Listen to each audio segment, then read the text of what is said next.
Hi friends, welcome to JV aspirants YouTube channel GK and current affairs. And ఇంకెవరైనా మన ఛానల్ని subscribe చేయకపోతే తప్పకుండా సబ్స్క్రైబ్ చేసుకోండి. అండ్ ఫర్దర్ అప్డేట్స్ మిస్ అవ్వకుండా ఉండాలంటే బెల్ ఐకాన్ కూడా క్లిక్ చేయండి. అప్పుడు మేము చేసే వీడియోలు మీకు నోటిఫికేషన్ రూపంలో వస్తాయి ఫ్రెండ్స్. ఓకే, అండ్ ఈ వీడియోలో మనము 2024 మే నెలకు సంబంధించినటువంటి జాతీయ అంశాలు నేషనల్ కరెంట్ అఫైర్స్ గురించి డిస్కస్ చేద్దాం. సో చాలా ఇంపార్టెంట్ నేషనల్ అఫైర్స్, అలాగే ఇంటర్నేషనల్ అఫైర్స్ అని చెప్పేసి. సో ఇప్పుడు మనం నేషనల్ అఫైర్స్ డిస్కస్ చేసిన తర్వాత నెక్స్ట్ వీడియోలో ఇంటర్నేషనల్ అఫైర్స్ వీడియో గురించి డిస్కస్ చేద్దాం ఫ్రెండ్స్. ఓకే, ఇది వచ్చేసి 2024 మే నెలకు సంబంధించినటువంటి ఇన్ఫర్మేషన్ మాత్రమే. ఓకే, ఇక ఆలస్యం చేయకుండా టాపిక్ అయితే వెళ్ళిపోదాం.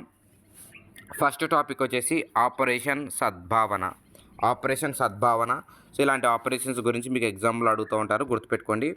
సో ఇక్కడ ఏంటంటే సిక్కిం రాష్ట్రంలో ఉన్నటువంటి ఉత్తర ప్రాంతంలో నాగా అలాగే రంగ్రాజ్ గ్రామాల్లో ఉన్నటువంటి తెగలకు అవసరమైనటువంటి ఆరోగ్య సహాయం అలాగే సంరక్షణలను అందించడం కోసం ఇండియన్ ఆర్మీ ఈ యొక్క ఆపరేషన్ సద్భావన్ అనేటువంటి దాన్ని ప్రారంభించింది. సో మీకు డైరెక్ట్గా ఎగ్జామ్లో అడుగుతారు ఆపరేషన్ సద్భావన్ను ఇండియన్ ఆర్మీ ఎక్కడ ప్రారంభించింది అని. సో ఎక్కడ ప్రారంభించిందంటే సిక్కిం స్టేట్లో. అండ్ ఇక్కడ మరికొన్ని ఆపరేషన్స్ ఉన్నాయి, ఇండియా వివిధ దేశాల్లో చేపట్టినటువంటి వివిధ ఆపరేషన్ల గురించి.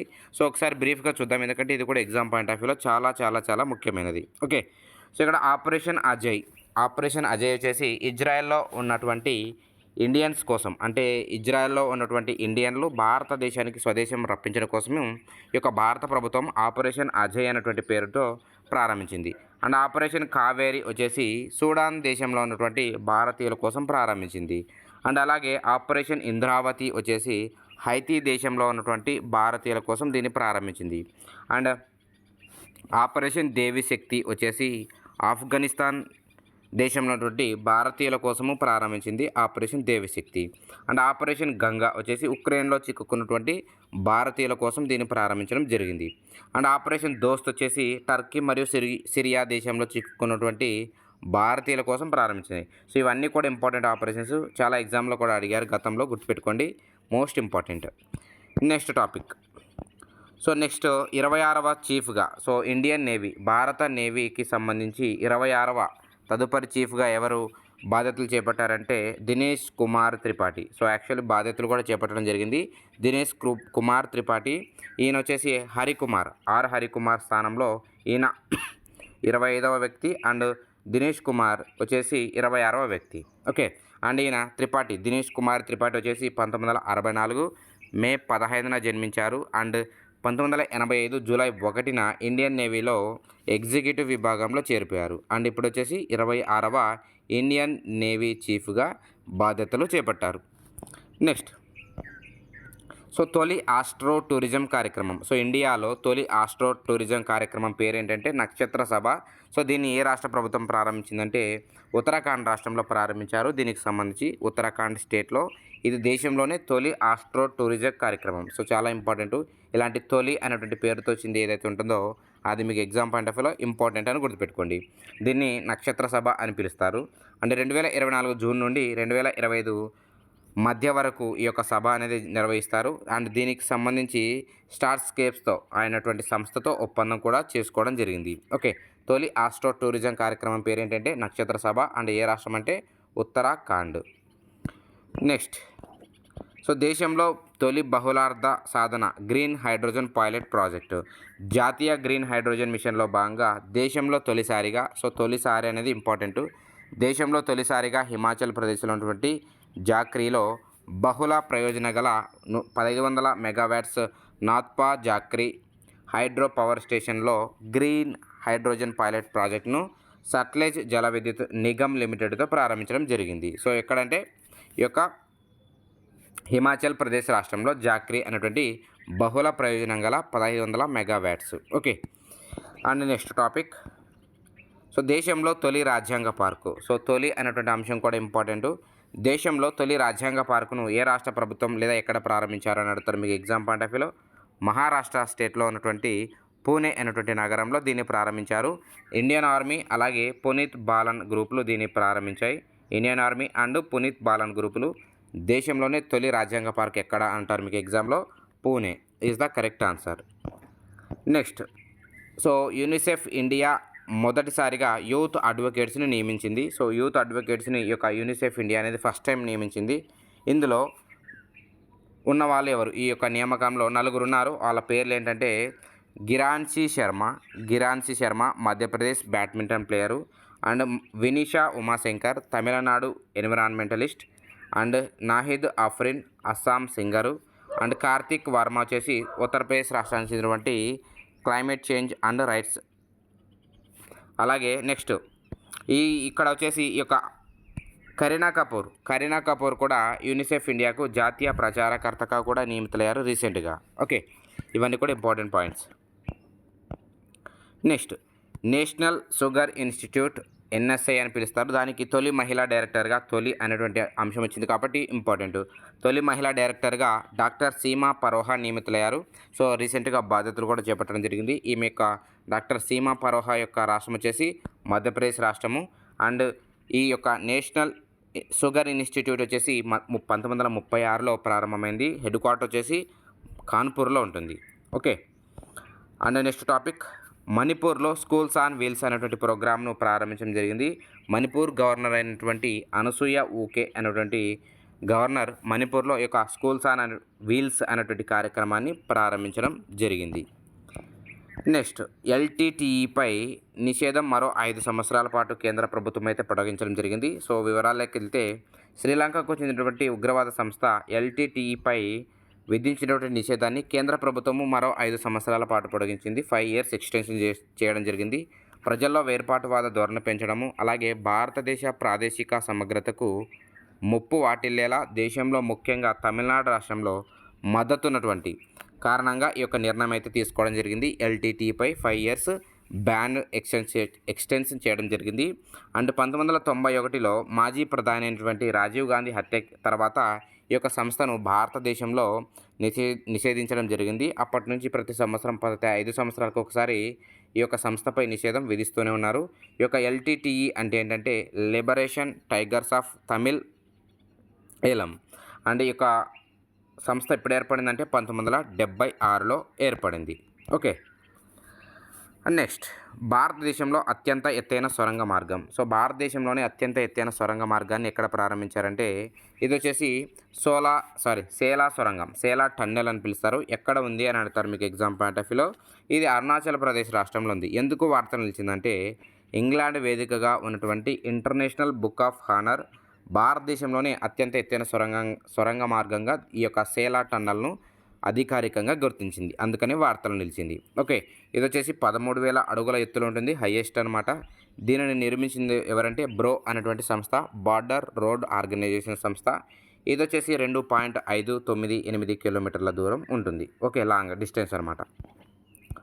నెక్స్ట్ మర్యాద ఆపరేషన్. సో ఇటీవలే ఉత్తరాఖండ్ రాష్ట్రంలో కేదార్నాథ్ ధామ్ యాత్ర, గుర్తుపెట్టుకోండి, కేదార్నాథ్ ధామ్ యాత్ర సందర్భంగా ఈ యొక్క ఆ రాష్ట్ర పోలీసులు ఏం చేశారంటే ఆపరేషన్ మర్యాద లేదా మర్యాద ఆపరేషన్ తీసుకురావడం జరిగింది. కేదార్నాథ్ ధామ్ యాత్ర అనే దానికోసం స్పెసిఫిక్గా తీసుకొచ్చారు. నెక్స్ట్ టాపిక్ సిఐఎస్ఎఫ్ చేతికి పార్లమెంటు భద్రత. సో పార్లమెంటు భవన సముదాయం భద్రతా బాధ్యతలను ఇక నుండి సెంట్రల్ ఇండస్ట్రియల్ సెక్యూరిటీ ఫోర్స్ అనేటువంటి సంస్థ నిర్వహించనుంది. అండ్ దీనికి సంబంధించి ఉగ్రవాద నిరోధక భద్రతా విభాగానికి చెందినటువంటి దాదాపు 3,317 మంది ఈ యొక్క సిబ్బంది మే 20 నుండి, సో మే 20th నుండి పాత కొత్త పార్లమెంటు భవనాల వద్ద విధులు నిర్వర్తించడం ప్రారంభించారన్నమాట. ఓకే, సిఐఎస్ఎఫ్ ప్రజెంట్ డైరెక్టర్ జనరల్గా నయనా సింగ్ ఉన్నారు. అండ్ ఈ యొక్క సంస్థ 1969లో ఏర్పడింది. హెడ్ క్వార్టర్ వచ్చేసి మీకు తెలుసు న్యూఢిల్లీలో ఉంటుంది. Okay, next topic food and nutrition board మూసివేత. సో ఈ యొక్క కేంద్ర ప్రభుత్వం రీసెంట్గా కేంద్ర మహిళా అలాగే శిశు సంక్షేమ శాఖ ఆధ్వర్యంలో నడుస్తున్నటువంటి ఈ యొక్క ఫుడ్ అండ్ న్యూట్రిషన్ బోర్డును మూసివేసింది. సో ఈ యొక్క సంస్థ 1964లో కేంద్ర వ్యవసాయ శాఖ ఆధ్వర్యంలో ప్రారంభమైంది. అయితే 1993లో మహిళా శిశు సంక్షేమ శాఖ పరిధిలోకి మార్చారు. సో 1964లో ఏర్పడితే 1993లో ఈ యొక్క మహిళా శిశు సంక్షేమ శాఖ పరిధిలోకి రావడం జరిగింది. అండ్ ఇప్పుడు లేటెస్ట్గా ఈ యొక్క బోర్డును మూసివేయడం జరిగింది. Okay, and next topic dreams platform. So ఇది ఇంపార్టెంట్, చాలా ఇంపార్టెంట్.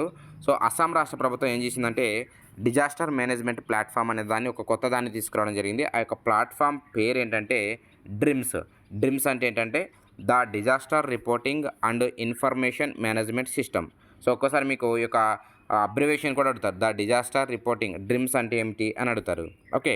అండ్ ఈ యొక్క రాష్ట్రంలో, ఈ యొక్క అస్సాం రాష్ట్రంలో డిజాస్టర్స్ అంటే విపత్తుల వల్ల కలిగినటువంటి నష్టాన్ని ఈ యొక్క దీని ద్వారా ఆన్లైన్లో నమోదు చేయవచ్చు. అంటే ఫర్ ఎగ్జాంపుల్ ఎక్కడ ఫ్లడ్స్ వచ్చాయి, ఎక్కడ కరువు ప్రాంతాలు వచ్చాయి, ఇలాంటివి ఉంటాయి కదా, వాటిని ఆన్లైన్లో నమోదు చేయడానికి ఈ యొక్క డ్రీమ్స్ అనేటువంటి ప్లాట్ఫామ్ అనేది ఉపయోగపడుతుంది. అండ్ యూనిసెఫ్తో కలిసి సంయుక్తంగా కొలాబరేట్ అవ్వడం జరిగింది ఈ యొక్క అస్సాం రాష్ట్ర ప్రభుత్వం ఈ యొక్క డిజాస్టర్ మేనేజ్మెంట్ శాఖ.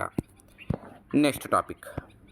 సో 16 ఏళ్లకే ఎవరెస్ట్ను అధిరోహించినటువంటి మహిళగా, రెండవ మహిళగా లేదా రెండవ బాలిక, సో యాక్చువల్లీ బాలిక ఏమే, కామ్యా కార్తికేయన్ వార్తలు నిలిచారు. సో వివరాలకు వెళ్తే ఒకసారి ప్రపంచంలోనే అత్యంత ఎత్తైనటువంటి శిఖరాన్ని ఎవరెస్ట్ శిఖరం. సో ప్రపంచంలోనే అత్యంత ఎత్తైన శిఖరం అంటున్నాం. సో మీకు ఆన్సర్ తెలిసిన వాళ్ళు ఆన్సర్ చేయండి. ఎవరెస్ట్ శిఖరం ఎత్తు ఎంత ప్రజెంట్? ఎవరెస్ట్ శిఖరం ఎత్తు ప్రజెంట్ ఎంత? సో మీకు ఆన్సర్ తెలిసిన వాళ్ళు కామెంట్ సెక్షన్లో ఆన్సర్ తెలియజేయండి ఫ్రెండ్స్. ఓకే. సో నేపాల్ వైపు నుండి చిన్న వయసులోనే అధిరోహించి చరిత్ర సృష్టించింది ఎవరంటే కామ్యా కార్తికేయన్. అండ్ ప్రపంచంలోనే ఈ ఘనత సాధించినటువంటి రెండవ బాలికగా ఈ యొక్క కామ్యా కార్తికేయన్ గుర్తింపు పొందారు. అండ్ కామ్యా తండ్రి కార్తికేయన్తో పాటు ఈ యొక్క సాహస యాత్ర చేపట్టారు. అండ్ కామ్యా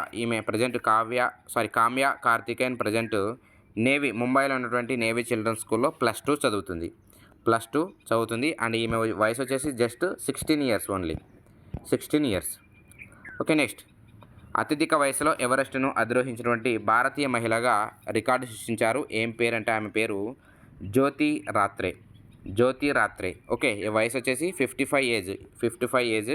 అని ఈమెకు రాష్ట్రం వచ్చేసి ఈ యొక్క జ్యోతి రాత్రే రాష్ట్రం వచ్చేసి మధ్యప్రదేశ్ రాష్ట్రము.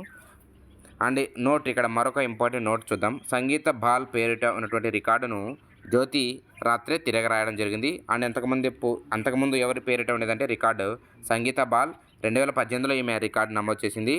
ఆమె వయసు అప్పుడు 53 సంవత్సరాలు. అండ్ ఇప్పుడు వచ్చేసి ఈ జ్యోతి రాత్రే వయసు వచ్చేసి 55 సంవత్సరాలు. ఓకే. అండ్ ప్రపంచంలో అయితే ఎవరు అత్యధిక వయసులో యొక్క ఎవరెస్ట్ శిఖరాన్ని అధిరోహించారంటే అత్యధిక వయసులో 73 సంవత్సరాల వయసులో తమాయి వటనబుల్, జపాన్ దేశానికి చెందినవారు 2012లో యొక్క రికార్డును సృష్టించారు.